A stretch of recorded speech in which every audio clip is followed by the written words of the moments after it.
السلام عليكم ورحمة الله تعالى وبركاته. اليوم إن شاء الله نقدم لكم السفة بأسهل طريقة في 3 تصفيرات كتكون واجدة معكم. عندنا في قصرية كنوضعوا السفة ديالنا واحد نص كاس الزيت، كندهنوها مزيان بداك الزيت بحال هكا، كنبسبسوها مزيان حتى كتشرب لينا الزيت ديالنا، وكنوضعوها في الكسكاس.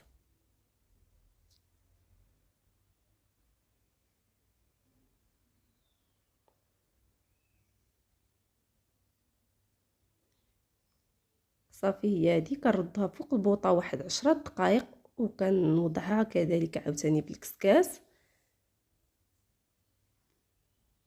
هنا راهي طلعت مع التصفويره، يعني ما كنخليوهاش طيب مزيان، يعني المهم واحد 10 دقائق حتى ربع ساعه.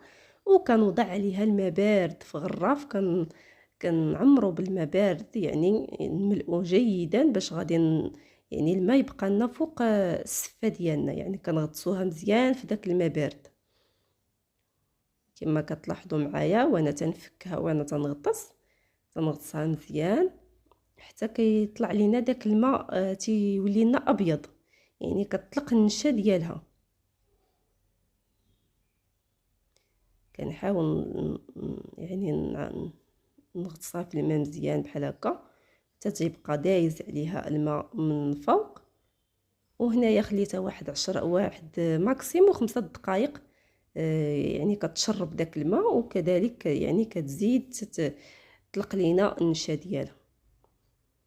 هي براسها يعني كتصبح مائله للابيض، لانه تشربات الماء وكتنفخ. من بعد كنصفيها وكنوضعها في الكسكاس، وكنردها فوق النار على هذا الشكل، يعني كنردها فوق النار واحد 10 دقائق كذلك ولا ربع ساعه.